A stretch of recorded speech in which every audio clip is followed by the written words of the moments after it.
संख्या 9 पढ़ाते हैं। ठीक है,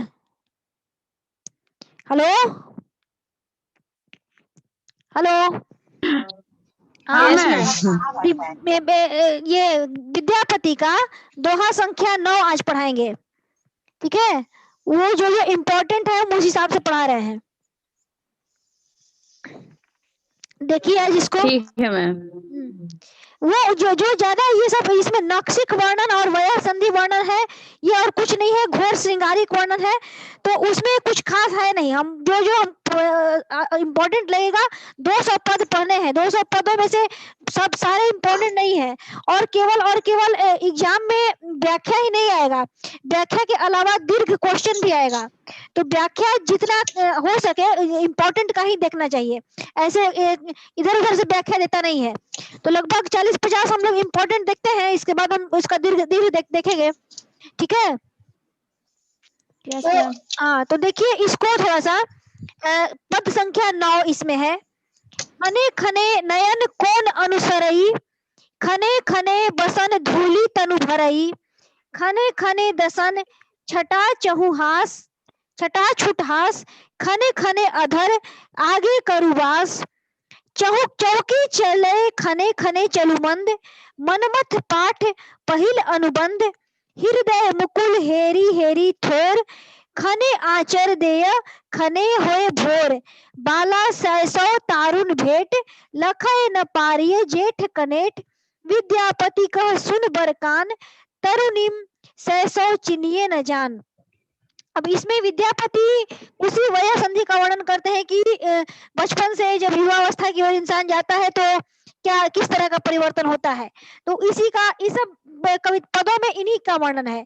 तो घोर श्रृंगारिक इसीलिए कह दिए हैं रामचंद्र शुक्ल कि इसमें तो कहीं राधा कृष्ण का जो भक्ति में चित्रण है वो तो कहीं दिखाई नहीं देता, केवल और केवल घोर श्रृंगार दिखाई देता है। इसी वजह से राधा आचार्य शुक्ल आक्षेप लगाए हैं कि आध्यात्मिक रंग के चश्मे आजकल बहुत महंगे हो गए हैं। मतलब कि एक ये होता है कि ये जो एक होता है कि चश्मा लगा करके और जो वास्तविकता छिपा लेना, तो उसी तरह से राधा कृष्ण का सिर्फ नाम है लेकिन इसमें है केवल श्रृंगार। तो वही हम यदि पद पढ़ाएं और भी तो उसमें हमको घोर श्रृंगारिकता ही नजर आएगा। सिर्फ और सिर्फ एक शुरुआत के 1-2 पदों में विद्यापति ने राधा कृष्ण का भक्ति भाव से वर्णन कर दिया है, बस इसके बाद उन्होंने श्रृंगार का ही काम किया है। देखिए इस पद में, खने खने नयन कौन अनुसरई। अब जब युवावस्था की ओर इंसान जाता है तो क्षण क्षण में, खने खने का अर्थ हुआ यहाँ क्षण क्षण, जहां भी खने खने शब्द आया है उसका अर्थ हुआ क्षण क्षण, यानी कि क्षण क्षण में अब इंसान नयन के कोनों से का अनुसरण करने लगता है, नयन के कोनों से बात करने लगता है। खने खने बसन धूली तनु भरई, क्षण क्षण में जो है जो वस्त्र है वह धूल में गिर करके शरीर को धूली से भरने लगते हैं, यह सब परिवर्तन होने लगता है। खने खने दसन छटा छुटहास, क्षण क्षण में जो है वह दांतों से हंसी फूटने लगती है। खने खने अधर आगे करवास, क्षण क्षण में जो होठ है वह अपना अपने आश्रय में लेने लगते हैं सबको, यह भावना आने लगती है युवावस्था की ओर। चहुकी चले खने खने चलुमंद, क्षण क्षण में इंसान चिहुक करके चलने लगता है, जैसे कि चलते चलते अचानक से चिहुक जाता है कि पीछे से कोई देख तो नहीं रहा है, इस टाइप का भावना आने लगता है। मनमथ पाठ पहिल अनुबंध, और जो हृदय में है वह कामदेव का वास होने लगता है, तरुणाई आने लगती है, इस वजह से ये सब भावनाएं परिवर्तित होने लगती है। हृदय मुकुल हेरी हेरी थोर, खने आचर देय खने होए भोर।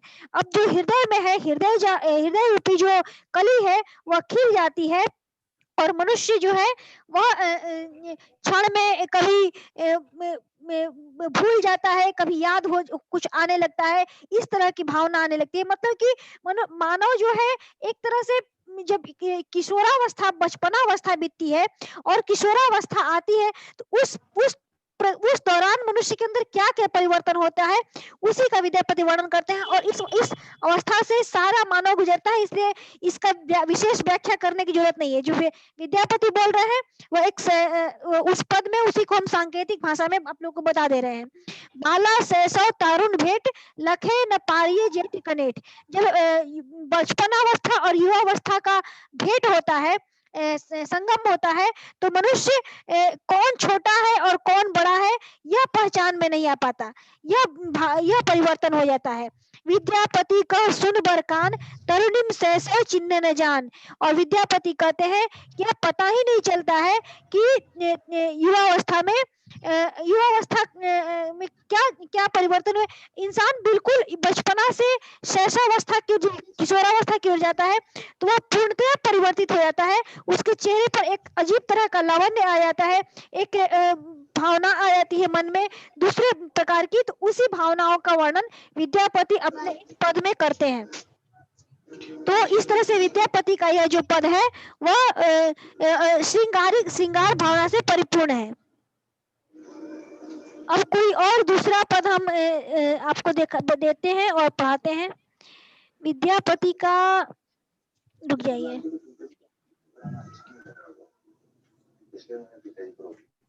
आप लोग को यह पद समझ में आया? आप लोगों को यह पद समझ में आया ना? ठीक है। इसी तरह से हाँ ठीक है। इसी तरह से एक और पद हम पढ़ाते हैं आप लोग को। विद्यापति का पद नंबर है ये 14। ठीक है। अब इसमें देखिए, इस राधा के सौंदर्य का वर्णन किया है विद्यापति, लेकिन राधा का जो सौंदर्य वर्णन है वह कहीं से भी नहीं लगता है वह एक भगवती का वर्णन कर रहे हैं, भगवती के सौंदर्य का वर्णन कर रहे हैं। इस तरह से कहीं भी नहीं दिखाई देता। इसमें लगता है कि एक विद्यापति, हम पढ़ाते हुए बताएंगे, इसमें लगता है कि विद्यापति एक नायिका का वर्णन कर रहे हैं, नायिका के सौंदर्य का वर्णन कर रहे हैं। जिस तरह से उन्होंने किया है वह किसी भी तरह से भगवती के सौंदर्य के लायक उचित नहीं है। आप जरा देखिए इस पद को। चांद सारे उधर से आवाज आ रही है बच्चों, उधर से आवाज आ रही है, थोड़ा सा अपना ये म्यूट करिएगा।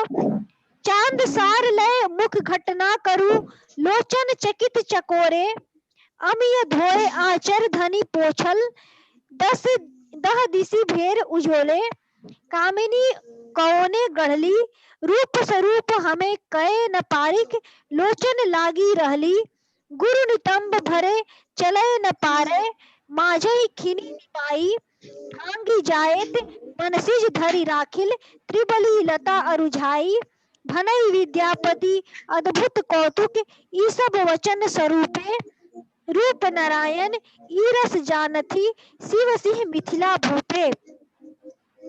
देखिए इसमें राधा के मुख का वर्णन किए हैं। अब मुख का वर्णन करते हुए क्या कह रहे हैं वो? चांद सार लय मुख घटना कर, लोचन चकित चकोरे।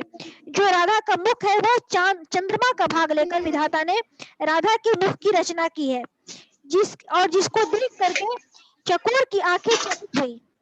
यह भावना है। अमीय धोए आचर धनी पोछल, दह दिसी भेर उंजोरे। इसका मतलब कि बाला यानी कि अपने जो राधा ने अपने मुख चंद्र को आंचल से पोष कर जो अमृत बहाया, वही चांदनी के रूप में दशों दिशाओं में प्रकाशित हुआ। अब कितना सुंदर, ये मतलब कि किस तरह से बोल रहे हैं, कह रहे हैं कि राधा ने जो अपने आंचल से पोष करके जो आंसू बहाया, जो अमृत बहाया, वही चांदनी के रूप में दशों दिशाओं में प्रकाशित हो रहा है। तो कामिनी कौन गढ़ेली, ऐसी युवती को किसने गढ़ा, किसने रचना कर दिया। रूप स्वरूप हमें कहे न पारिय, लोचन लागी रहली। रूप स्वरूप का हम पार नहीं पा रहे हैं, आंखें एक टक देखती रह रही हैं।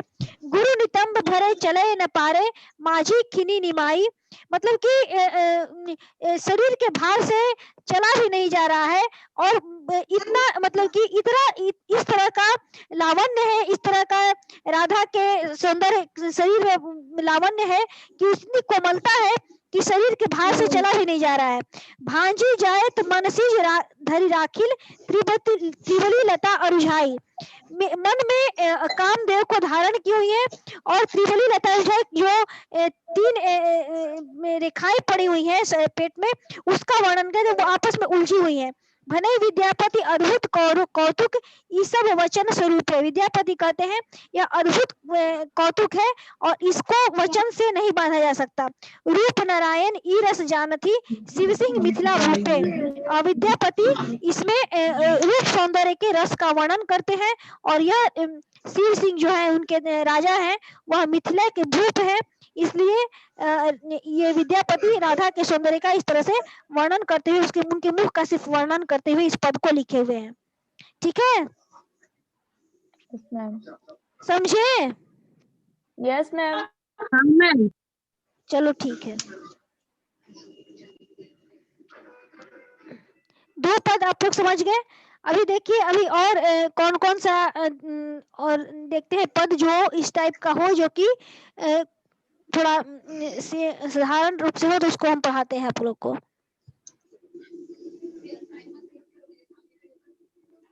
विद्यापति के पद जो हम पढ़ाए थे पिछले क्लास में, बोलो मैम। मैसेज आ रहा है कि कनेक्ट नहीं हो रहा है 2-3 गो का। क्या चीज? कनेक्ट नहीं हो रहा है तो ये नेटवर्क की समस्या है बाबू। हम इसमें क्या कर सकते हैं? आप लोग जितने कनेक्ट हो रहे हैं पढ़िए, और जितने लोग इस नेटवर्क की समस्या, हम लोग क्या करें यहाँ से बैठे बैठे? बताइए, हम जो पढ़ा रहे हैं उसको हम डाल देंगे, उसको तो हम डाल ही देते हैं, उसको खोल करके सुन लीजिएगा। ठीक है? Yes ma'am. हाँ, जो हम पढ़ाते हैं उसको हम डाल देते हैं, खोल करके ध्यान से सुन लीजिएगा। और फिर जब यूनिवर्सिटी खुलेगी, ऑफलाइन क्लास शुरू होगा, तो उस समय जो कुछ भी पूछना होगा पूछ लीजिएगा। व्याख्या में इतना चिंतित होने की जरूरत नहीं है। बाकी फिर आप लोग को 4-5 दीर्घ क्वेश्चन तैयार करिएगा, जैसे कि विद्यापति भक्त है या श्रृंगारी, विद्यापति के काव्य सौंदर्य का वर्णन, ये सब जो 3-4 लघु दीर्घ क्वेश्चन है उसको तैयार करिएगा। तो वो फिर उससे ज्यादा प्रश्न आएगा फिर, क्योंकि विद्यापति के सिर्फ विद्यापति से प्रश्न नहीं आएगा। आपको जो विद्यापति पाठ पढ़ना है उसके अलावा उस जो भाग है उसमें और भी कवि जुड़े हुए हैं, तो विद्यापति से 1-2 क्वेश्चन ही रहेंगे, और विद्यापति के व्याख्या से भी एक ही व्याख्या रहेगी। तो इतने सारे व्याख्या में से सिर्फ एक व्याख्या रहेगी, तो जो मुख्य व्याख्या है हम उसी को पढ़ा रहे हैं, उसमें से कोई ना कोई एक आ जाएगा, निश्चित रूप से आ जाएगा। जो व्याख्या हम पढ़ा दिए उसमें से कोई ना कोई एक निश्चित रूप से आ जाएगा, और क्वेश्चन जो 4-5 पढ़ाएंगे उसमें से 1-2 क्वेश्चन फंसेगा, बस इसी तरह से। बाकी तो और भी उसमें कवि पढ़ने हैं, शायद सूर पढ़ने हैं या फिर घनानंद पढ़ने हैं, जो भी पढ़ने हैं, लेकिन इसके साथ साथ और भी कवियों को पढ़ना है। तो सारे प्रश्न केवल विद्यापति पर ही नहीं आएंगे, उन सब कवियों पर भी आएंगे। तो इसलिए आप लोग इतना चिंता मत करिए कि क्या कहता है, मान लीजिए कि व्याख्या ज्यादा नहीं पढ़ा पाए, यूनिवर्सिटी खुलेगी तो आप लोग उसी हिसाब से पूछ लीजिएगा। दीर्घ पर क्वेश्चन पर ज्यादा ध्यान दीजिए। हम उस समय भी शुरुआत में भी जब पढ़ाए थे तो हम तो 2-3 दीर्घ क्वेश्चन की हम व्याख्या कर दिए थे, जैसे कि विद्यापति भक्त है या श्रृंगारी, या फिर पदावली के बारे में बता दिए थे कि पदावली का काव्य सौंदर्य क्या है, पदावली में क्या क्या कहा गया है। तो ये इस तरह का क्वेश्चन आएगा, उसको मेन रूप से तैयार करिए आप लोग, दीर्घ क्वेश्चन, क्योंकि दीर्घ क्वेश्चन से 10 नंबर शायद आता है, और व्याख्या से तो 3-4 नंबर 5 नंबर इस तरह से आता ही है। तो उसमें से एक व्याख्या पूछेगा और उस पर अथवा देगा। मैम, हाँ बोलिए। और ऑब्जेक्टिव क्वेश्चन ही ना आएगा मैम? अभी पिछली बार ऑब्जेक्टिव आया था, इस बार नहीं कर सकते कि ऑब्जेक्टिव ही आएगा, क्योंकि ऑब्जेक्टिव सिर्फ इसलिए मैम एग्जाम कब तक होगा मैम? अभी एग्जाम नहीं होगा। एग्जाम कितने मार्क्स का होता है? अभी एग्जाम नहीं होगा, अभी एग्जाम के बारे में सवाल मत करिए। अभी एग्जाम क्या पढ़िए, पहले तो टेक्स्ट शुरुआत किए हैं ना आप लोग, पहले टेक्स्ट पूरा ध्यान से पढ़िए। एग्जाम अभी नहीं होगा, और दूसरी बात कि एग्जाम कोरोना के चलते ऑब्जेक्टिव हुआ था, शायद इस बार से एग्जाम आप लोग का वो हो जाए, लिखित वाला हो जाए। तो अभी आप लोग ध्यान से पढ़िए, जैसे जैसे पढ़ा रहे हैं ना उसको पूरा पढ़िए। यदि ऑब्जेक्टिव होने वाला होगा तो फिर उस हिसाब से मैं आप लोग को बताऊंगी। अभी तो कम से कम व्याख्या भी कम से कम 6-7 व्याख्या ही पढ़े हैं, कम से कम 20-30 व्याख्या पढ़ लीजिए, फिर इसके बाद से हम लोग डील करेंगे आगे। उतने में से कोई ना एक व्याख्या फंस ही जाएगी। ठीक है? हाँ, ठीक है। उसकी उसकी चिंता मत करिए, आप लोग उसकी चिंता मत करिए। अभी यूनिवर्सिटी शायद हो सकता है कि फरवरी के बाद से मार्च से आप लोग का ऑफलाइन क्लास चालू ही हो जाए। तो ऑफलाइन क्लास तो यही फरवरी से के हेलो हाँ बोलो, शायद हाँ फरवरी मैम बोल रही हूँ कि फरवरी फरवरी के के बाद से ऑफलाइन क्लासेस हो सकता है, हाँ होने की फरवरी पूरी पूरी उम्मीद है। तो हो सकता है यदि चालू हो जाएगा तो फिर आप लोग सामने जो भी समस्या रहेगी कहिएगा। अभी ये ऑनलाइन में जितना पढ़ पा रहे हैं आप लोग पढ़ लीजिए। बहुत मुश्किल होता है कि कनेक्शन मिलना, नेटवर्क मिलना और पढ़ाना ऑफलाइन ऑनलाइन में बहुत मुश्किल हो जाता है। फिर बहुत सारे बच्चे नहीं पढ़ पाते हैं, उससे नहीं उनका मिलता हाँ है। मैम बहुत मुश्किलों का सामना करना पड़ता है। जो आज जाके मैं जुड़ी, मुझे आज जाके मतलब ठीक से हो पाया, नहीं तब मिल ही नहीं रहा था कैसे क्या करना। आज फर्स्ट डे मेरा ज्वाइन करके। चलिए जाने दीजिए, क्या करिएगा। तो मैम अटेंडेंस में तो दिक्कत हो जाएगी ना फिर? अटेंडेंस में नहीं दिक्कत होगी, और ऑनलाइन क्लास में हम अटेंडेंस बन जाएगा, कोई दिक्कत नहीं आएगी। कोई दिक्कत नहीं ना होगी? नहीं कोई दिक्कत नहीं होगी। अभी आप लोग मुझे ये भी नहीं पता था कि किस समय क्लास है क्या है। वो तो मुझे आज फिर सर अपने हस्बैंड से पूछे, वो समझाए तो वो 6 बजे वाला क्लास के बारे में बोले, तो बोले कि 7 बजे से चलेगी। तो हम सोचे कि आज ज्वाइन कर लेते हैं, तो मैम से बात कर लेंगे। ठीक है, आप लोग अटेंडेंस की चिंता मत करिएगा, अटेंडेंस बना देंगे, इसमें अटेंडेंस का कोई ये नहीं है। ऑनलाइन में तो क्या मैम सुनिए ना, ग्रुप में क्लास के बारे में टाइमिंग दिया रहता है कितने बजे से कितने बजे हाँ क्लास रहेगी? वो हम डाल देते हैं। हम मतलब कि मान डाल लीजिए देते हैं। कि हम एक दिन पहले आप लोग को ये सूचना दे देंगे कि हम अगले दिन क्लास लेने वाले हैं, ठीक है? क्योंकि हम तो खुद मैम भी सिर्फ आप ही लेते हैं कि और नहीं कोई टीचर्स भी क्लासेस लेते हैं? परम प्रकाश भी लेते हैं, परम प्रकाश सर भी सारे टीचर। देखिए अजीत सर लोग नोट्स डाल देते हैं। बहुत सारे टीचर यदि ऑनलाइन नहीं पढ़ा पाते हैं तो वो लोग ग्रुप में ही नोट्स शेयर कर देते हैं। जी मैम। हाँ तो उस नोट्स को ही पढ़ लीजिएगा। मान लीजिए कि हम क्लास ना ले पाए तो हम किसी पद का व्याख्या लिख करके ग्रुप में ही डाल देंगे, तो आप लोग उससे पढ़ यस लीजिएगा। मैम। हाँ इस तरह से ग्रुप मैम में ऐसे नोट्स शेयर हो जाएगा। अटेंडेंस के लिए कोई दिक्कत नहीं होगी नहीं मैम एग्जाम के टाइम में? उसकी कोई दिक्कत नहीं होगी, क्योंकि ऑनलाइन क्लास में कितने बच्चे जुड़ पाएंगे, नेटवर्क की प्रॉब्लम है सीधे सीधे। ऑफलाइन में मान लीजिए कि जितने बच्चे आते हैं उसका तो अटेंडेंस साफ दिखता है, लेकिन ऑनलाइन में तो नेटवर्क के इसमें चलते मुझे बहुत दिक्कत हुई मैम। आज जाके मतलब मेरा सक्सेसफुल हो पाया, जो हम फर्स्ट टाइम अभी क्लास लगा रहे हैं। कोई बात नहीं, सब हो जाएगा, आप उसकी चिंता मत करिए। फिर भी आपने मे भी मैम एग्जाम कब तक हो सकता है कि आदमी मतलब प्रिपेयर हो सके? मे अभी भी अभी अप्रैल मई तक से, अभी तो आप लोग का क्लास शुरू ही हुआ है, अभी यस कहाँ मैम, से। तो वही सोचे कि पूछ लेते हैं, क्योंकि आज फर्स्ट टाइम ज्वाइन किए तो फिर खुद से बहुत प्रैक्टिस करना पड़ेगा, इसलिए सोचे कि पूछ लेते हैं। और किसी शिक्षक का क्लास आपने किया है, परम प्रकाश सर का या फिर और किसी शिक्षक का? परम प्रकाश सर मैम भी अभी तो बोल अक्सर रही हूँ लेते कि हैं। वही तो बोल रही हूँ कि फर्स्ट टाइम अभी मैंने ज्वाइन किया, क्लास हो ही नहीं रहा था। परम प्रकाश सर तो रेगुलर लेते हैं क्लास। हाँ वही तो कितने बजे लेते हैं? मतलब वो वो सर कितने भेज बजे लेते देते हैं? हैं, कितने? अभी नहीं ले सुबह में रहे हैं। 9 बजे से लेते हैं। वो सुबह लेते हैं, वो सुबह लेते हैं। सुबह 9 बजे से लेते हैं। वो उनको लेना रहता है तो वो भेज देते हैं पहले ही। हाँ चलिए, आप लोग परम प्रकाश सर, चूंकि उनको लैपटॉप की जानकारी है, कंप्यूटर की जानकारी, इसलिए ले लेते हैं। मुझे उतनी खास जानकारी नहीं है इसके, इसलिए हम नहीं ले पाते हैं। हम दूसरों से सहायता लेते हैं तब आप लोग को पढ़ाते हैं। नहीं कोई बात नहीं मैम, वही प्रॉब्लम हम लोग का भी था। तो आज फर्स्ट डे मेरा है जो हम ज्वाइन किए, फर्स्ट टाइम और फर्स्ट सब्जेक्ट अभी आपका ही अटेंड कर रहे हैं। चलो कोई बात नहीं, क्या नाम है तुम्हारा? मेरा नेहा कुमारी। अच्छा ठीक है, कोई बात नहीं। जो यूनिवर्सिटी अब खुल जाएगी तो फिर सामने जो मुलाकात होगी तो जो भी पूछना होगा पूछना, इसमें कोई घबराने की बात नहीं है, ठीक है? चलिए, आपका नेम अंबिका कुमारी हुआ? अम्बे हुआ, क्या? अम्बे, अंबे कुमारी। हाँ डॉक्टर अम्बे कुमारी। ओके मैम, चलिए ठीक है। ठीक है मैम, आगे पढ़ाइए। हाँ आगे देखते हैं हम लोग, एक और पद देखते हैं, रुक जाइए।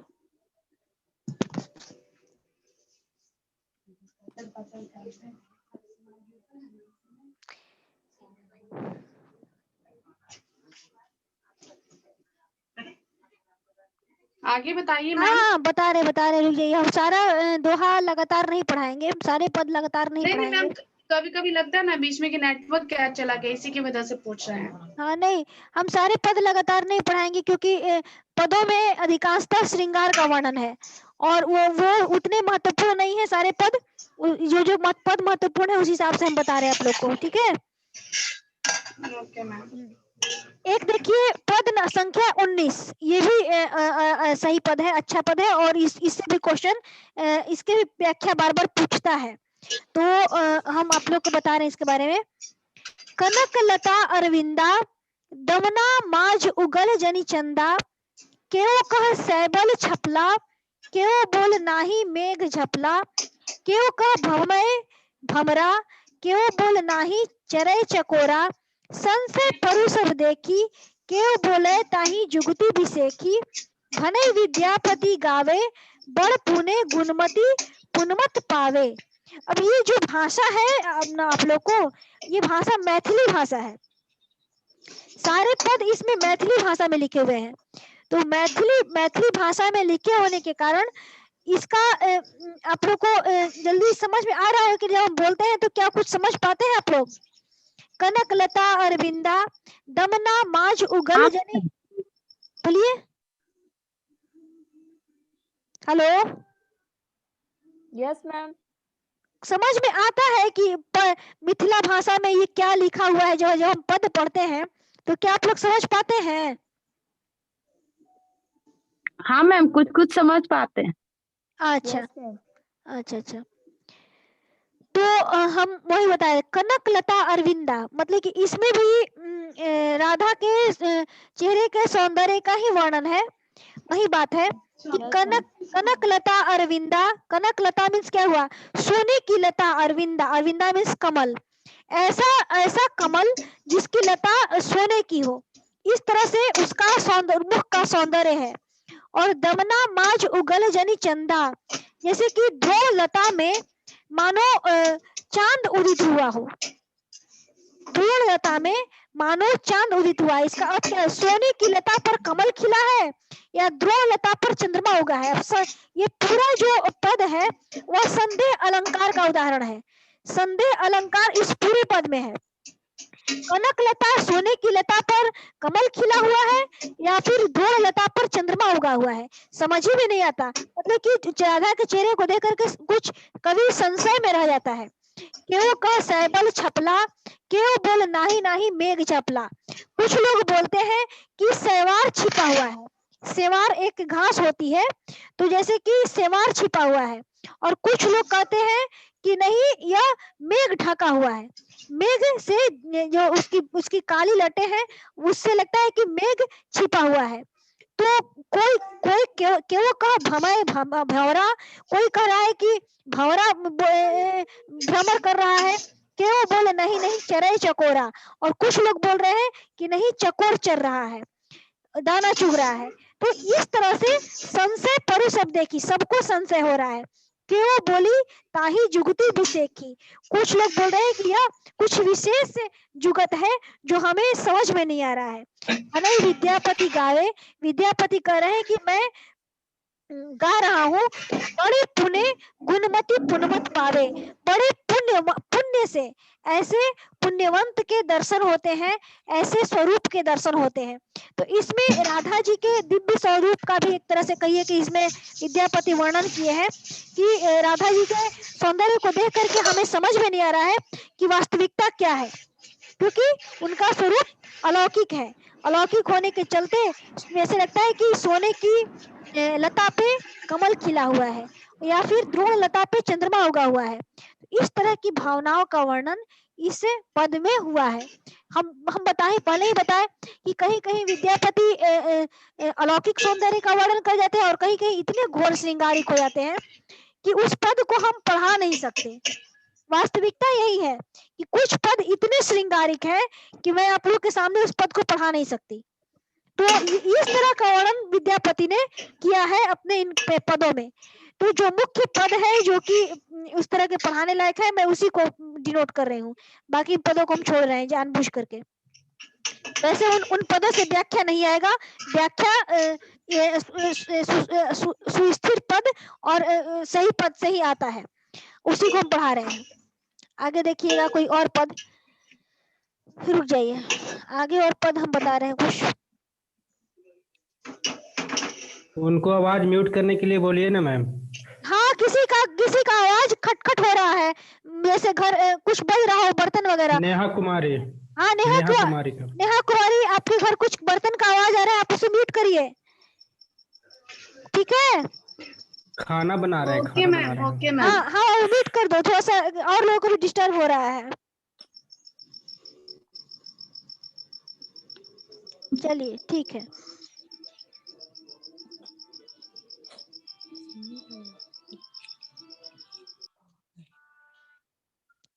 रुक जाइए, और कोई और पद हम देखते हैं, उसके बारे में फिर बताते हैं।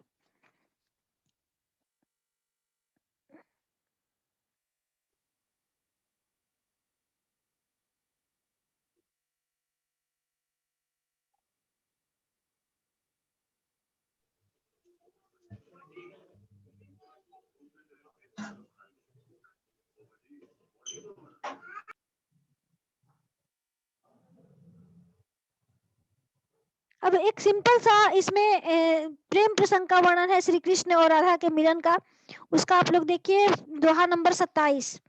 इसमें कुछ भावनाओं का वर्णन है। राधा कृष्ण जब मिलते हैं पहली बार तो वो किस रूप में है, उसी का वर्णन है इसमें। अब राधा कृष्ण का वर्णन जो विद्यापति किए हैं मिलन का, और एक सूरदास भी किए हैं राधा कृष्ण के मिलन का वर्णन, उन दोनों में कितना अंतर है आप जरा इस पद को पढ़ते हुए समझिएगा कि एक सूरदास किस भाव से किए हैं और एक विद्यापति किस भाव से कर रहे हैं, एक भक्त का भाव कैसा है और एक जो अंदर से श्रृंगारिक व्यक्ति है उसका भाव कैसा है, जरा सा ध्यान से देखिए। हम दोनों का तुलनात्मक विवेचन करते हुए दोनों का बताएंगे कि कैसे दोनों के प्रेम में भाव में अंतर है, वर्णन में अंतर है। पथ गति नयन मिलल राधा कान, दुहु मन मनसिज पुरल संधान, दुहु मुख हेरइत दुहु भेल भोर, समय न बुझे अचतुर चोर, बिट गति संगिनी सब रस जान, कुटिल नयान कैल समाधान, चलल राजपथ दुहु उरझाई, कह कवि शेखर दुहु चतुराई। पथ गति नयन मिलल राधा कान, यानी कि राह में जाते हुए, कान मीन्स की कान कहा गया है इसमें कृष्ण को, राधा और कृष्ण मिल गए, पथ रास्ते में जाते हुए राधा कृष्ण के नयन मिल गए। दुहु मन मनसिज पुरल संधान, दोनों के मन में कामदेव का वास हुआ, दोनों ने एक दूसरे को देखा। दुहु मुख हेरित दुहु भल भेर, दोनों ने एक दूसरे के मुख को देखा और दोनों ने क्या कहते हैं, दोनों बेसुध हो गए एक दूसरे को देख करके। समय न बूझे अचतुर चोर, समय जो समय का जो चतुर चोर है वह दोनों को समझ में नहीं आया कि यह क्या हो गया। यहाँ पर देखिए इस भाव में वर्णन है, और एक सूरदास का भाव जरा सा देखिएगा। हम बोल रहे हैं उस वाक्य को कि बूझत श्याम कौन तू गोरी, कहाँ रहती काकू है बेटी, देखी नहीं कबहू ब्रज खोरी। अब यह सूरदास ने वर्णन किया है कि राधा कृष्ण जब पहली बार मिलते हैं तो वो क्या प्रभाव देते हैं। राधा कृष्ण जब पहली बार मिलते हैं तो उसमें सूरदास वर्णन करते हैं कि हे गोरी तुम कौन हो, तुम कहाँ रहती हो, किसकी बेटी हो, तुमको मैंने पहले कभी भी ब्रज में नहीं देखा। तो यह मतलब कि सूरदास का वर्णन है कि सूरदास किस भाव में किए हैं। वह सूरदास चूंकि एक भक्त थे, राधा कृष्ण के भक्त थे, तो यह एक भक्त हृदय से किस तरह की भावना निकल रही है, अपने प्रभु के प्रथम मिलन का वर्णन कराने के लिए सूरदास कितने मर्यादित भाव से वर्णन कर रहे हैं। बूझत श्याम कौन तू गोरी, कहाँ रहती काकू है बेटी, देखी नहीं कबहू ब्रज खोरी। और राधा ओर से कहती है कि हम तो खेलत आपनी पौड़ी, सुनत रहती श्रवणनी नंद के नंद थोड़ा, करत रहत माखन नदी चोरी। हम तो अपने घर में रहते हैं लेकिन कानों से ही सुनते रहते हैं कि जो नंद का पुत्र है वह माखन दही चुराता फिरता है। और तब फिर कृष्ण जवाब देते हैं कि तुम्हारा मैंने क्या चुरा लिया, हम तो मान लीजिए कि दही चुराते फिरते हैं, लेकिन मैंने तुम्हारा क्या चुरा लिया। और ऐसा कह के वो हंस देते हैं। उस पद में वर्णन है कि उनकी हंसी से ही राधा मोहित हो जाती है और फिर उस जो सबको मोहित करने वाले हैं वो राधा के भी चित्त चुरा लेते हैं। तो यह मर्यादित भाव से वर्णन जो सुर ने किया है, वह मर्यादित भाव से वर्णन विद्यापति के इस पद में नहीं है। इस पद में एक साधारण नायक नायिका की तरह विद्यापति ने मिलन का वर्णन दिखाया है कृष्ण और राधा का। आगे देखिए, बिट गति संगिनी सब रस जान, मतलब कि विदग्ध भाव से दोनों एक दूसरे का हाल जान गए, कुटिल नयन कैल समाधान, जो और दोनों ने टेढ़े नयन से, टेढ़ी चितवन से, टेढ़े इशारे से एक दूसरे को अपने वश में कर लिया। चलल राजपथ दुह उलझाई, कह कवि शेखर दुह चतुराई। राजपथ चलते हुए, रास्ते में चलते हुए दोनों उलझ गए हैं, दोनों उलझ गए हैं, अब दोनों अलग नहीं हो सकते। और कवि शेखर यानी कि विद्यापति कह रहे हैं यही दोनों की चतुराई है। तो इस तरह से श्रृंगारिक भाव से पूर्णतया विद्यापति इसमें राधा कृष्ण के प्रेम को दिखाते हैं, जो कि सूरदास के प्रेम से, सूरदास के दिखाए हुए प्रेम से बिल्कुल ही अलग है। ठीक है, समझ गए ना? हाँ ठीक है। तो अब आप लोग को इतना ही, आज 3-4 पद पढ़ा दिए, अब अगले क्लास में फिर पढ़ाएंगे। ठीक है, आप लोग इस, हाँ आप लोग इसको लिख लीजिएगा, जो भी पढ़ाए हैं उसको आप लोग लिख लीजिएगा, ऐसे फिर उतरेगा नहीं दिमाग से। फिर अगले क्लास में फिर आप लोग को बताएंगे। दीर्घ क्वेश्चन पर ज्यादा ध्यान दीजिएगा, और ये व्याख्या तो एक क्वेश्चन पूछेगा ही, एक से व्याख्या से अधिक नहीं पूछेगा, और उसमें भी और भी कवियों की व्याख्या रहेगी। तो आप लोग उसी साथ यदि मैम मैम सुनिए ना, इसमें आपका वीडियो नहीं दिखाई देता है। नहीं, हम सामने नहीं आते हैं, हम किनारे होकर पढ़ाते हैं, वीडियो नहीं आएगा। नहीं मतलब इससे होता है कि लिखित कुछ दिखा रहे हैं, वैसे मतलब कुछ नहीं ना दिखा रहे हैं। नहीं नहीं नहीं, नहीं, सिर्फ आप मौखिक ही बोल रही हैं ना? हाँ हाँ मौखिक बोल रहे हैं। ओके मैम, यही पूछना था। हाँ मौखिक ही बोल रहे हैं। मैम हाँ बोलिए। आज वाला पद का भी व्याख्या लिखना है ना? हाँ उसका भी लिख लीजिएगा। जो जो जो जो पढ़ा रहे हैं सारे पदों की व्याख्या लिखते चले जाइए, डेली डेली जो जो मैम पढ़ा तो दिए ना, जो हेलो, पढ़ा, हाँ बोलिए। आज जो पद पढ़ाई है वो पद भी मेरे पास नहीं उपलब्ध है मैम। सुनिए, जानते हैं वो राम स्वरूप नहीं, राम वृक्ष बेनीपुरी की विद्यापति पदावली आप लोग देख लीजिए, राम वृक्ष बेनीपुरी की विद्यापति पदावली। Okay ma'am. हाँ, और नहीं तो सुनिए, जब हम उसको डालते हैं, आप लोग व्हाट्सएप पे डाल देते हैं ग्रुप में, जो भी हम पढ़ाए रहते हैं, तो उससे उसको ध्यान से सुनिए। उसमें तो हम पद भी बोलते हैं, और पद बोलने के बाद व्याख्या बताते हैं, तो उसको ध्यान से सुनिएगा तो उससे पद उतर नहीं जाएगा। यूनिवर्सिटी खुला हुआ है मैम? यूनिवर्सिटी तो खुली हुई है, लेकिन आप लोगों की क्लास की इजाजत ऊपर से नहीं दी गई है बिहार सरकार की ओर से। जब तक से इजाजत नहीं मिलेगी, हम लोग अपने से आप लोग को नहीं बुला सकते, क्योंकि यदि उस दौरान कुछ किसी को कोरोना हो गया या फिर कुछ उल्टा पुल्टा हो गया तो उसका जवाबदेही कौन होगा? जब तक से सरकार की ओर से आदेश नहीं आएगा, हम लोग आप लोग की क्लास नहीं ले सकते हैं ऑनलाइन ऑफलाइन, क्योंकि कोई भी रिस्क हम लोग अपने ऊपर नहीं लेंगे जब तक से बिहार सरकार की तरफ से ऑर्डर आ जाएगा, तभी ले पाएंगे। ठीक है, तो इस अवस्था में आप लोग घर ही पे मेहनत करिए, और विद्यापति के बारे में इंटरनेट पर भी दिया हुआ है, उससे भी पढ़ने की कोशिश करिए।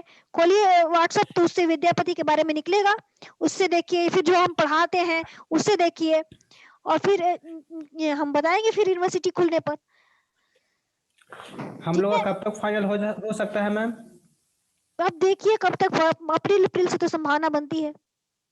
नहीं मतलब वो फाइनल, पूरा फाइनल से। अब पूरा फाइनल अब ये है, हमसे मत पूछिए कि कब अब यूनिवर्सिटी जाने की। अब यूनिवर्सिटी का ये रूल रेगुलेशन शायद इस बार से आप लोग का सेशन शायद सही समय से चले, क्योंकि पिछले सारे एग्जाम निपट चुके हैं, तो हो सकता है कि 2 साल में फाइनल हो जाए। ठीक है, ठीक है, रखते हैं फिर। Yes ma'am. ठीक, ओके मैम वीडियो